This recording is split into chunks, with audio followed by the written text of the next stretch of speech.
রহমানুর রহিম, উপস্থিত আসসালামু আলাইকুম। উপস্থিতবৃন্দ, আমরা সবারই মতামত শুনেছি এবং আমাদের প্রভাবশালী যুব নেতা বুড়িচং উপজেলা যুব দলের যুগ্ম আহ্বায়ক জনাব রহিম খান লিটনের মূল্যবান বক্তব্য শুনেছি। এই পর্যায়ে আমি যতটুকু পেয়েছি, যতটুকু বুঝেছি, আমরা অবশ্যই বাক্সিমূলন যুবদল অবশ্যই যারা ক্ষতিগ্রস্ত, যারা অতীতে এবং দীর্ঘ 15-17 বছর নির্যাতিত, আমরা তাদেরকে মূল্যায়ন করার চেষ্টা করব অবশ্যই। এবং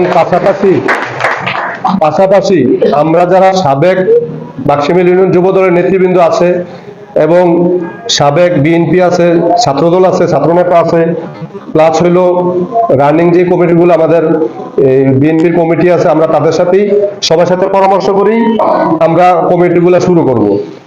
পাশাপাশি আমাদের স্ব ওয়ার্ড থেকে যারা যুগ্ম আহ্বায়ক এবং সদস্য আছেন আহ্বায়ক কমিটিতে, বাক্সিমূল ইউনিয়নের যুবদলের আহ্বায়ক কমিটিতে যারা স্ব ওয়ার্ড থেকে সদস্য আহ্বায়ক, যুগ্ম আহ্বায়ক এবং সদস্যবৃন্দ আছেন, আপনাদের দৃষ্টি আকর্ষণ করছি, আপনারা প্রত্যেক ওয়ার্ড বিএনপির প্রেসিডেন্ট, সেক্রেটারি এবং সাংগঠনিক প্লাস সাবেক বিএনপি করে ছাত্রদল করতেছে এবং যুবদল করতেছে, সবাই সাথে একটু পরামর্শ করে আপনারা ওই ব্যাপারে একটা রূপরেখা তৈরি করার জন্য আমি আপনাদেরকে আহ্বান জানাইলাম।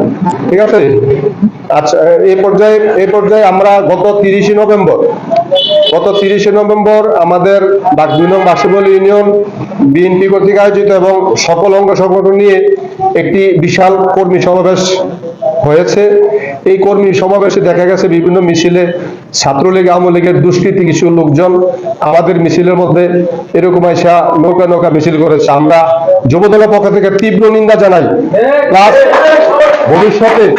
ভবিষ্যতে এই ধরনের কুকর্ম করার জন্য সুযোগ আমরা যুবদল কখনই দিব না এবং তাদের প্রতি তাদের অবশ্যই খেয়াল রাখতে হবে যে এরা কোনো কারণে যাতে এই ধরনের ঘটনা আমাদের ভিতরে আইসা না করতে পারে। আর কোন ছাত্রলীগ, যুবলীগের নেতা যাতে, কোন ছাত্রলীগ, আওয়ামী লীগ করছে এই ধরনের নেতা যাতে আমাদের কমিটিতে না আসতে পারে, আপনারা সবাই এই দিকে কিন্তু অবশ্যই সোচ্চার থাকবেন। আপাতত আমি আশা করব আগামী সপ্তাহ থেকেই আমরা এই ওয়ার্ড কমিটিগুলো শুরু করতে চাই। আগামী সপ্তাহে প্রথমে আমরা 1 নং ওয়ার্ড থেকে কমিটি শুরু করব। আপনারা 1 নং ওয়ার্ডে যারা উপস্থিত আছেন, আপনারা ওইখানে আপনাদের ওয়ার্ডে যারা আছে সবার সাথে একটু যোগাযোগ করে ওই আয়োজন করার ব্যবস্থা করবেন। ঠিক আছে? এই বলে আমি আমার বক্তব্য শেষ করছি। আসসালামু আলাইকুম। আর আজকের সবার সভাপতি ঘোষণা দিলাম। আর আজকে একটু মিষ্টির আয়োজন করছে আমাদের 1 নং ওয়ার্ডের প্রভাবশালী যুবদলের যুগ্ম আহ্বায়ক গোলাম সামদানি সাহেব। আপনারা সবাই একটু স্থিরভাবে বসে মিষ্টিটা একটু খাইয়ে দেবেন সবাই।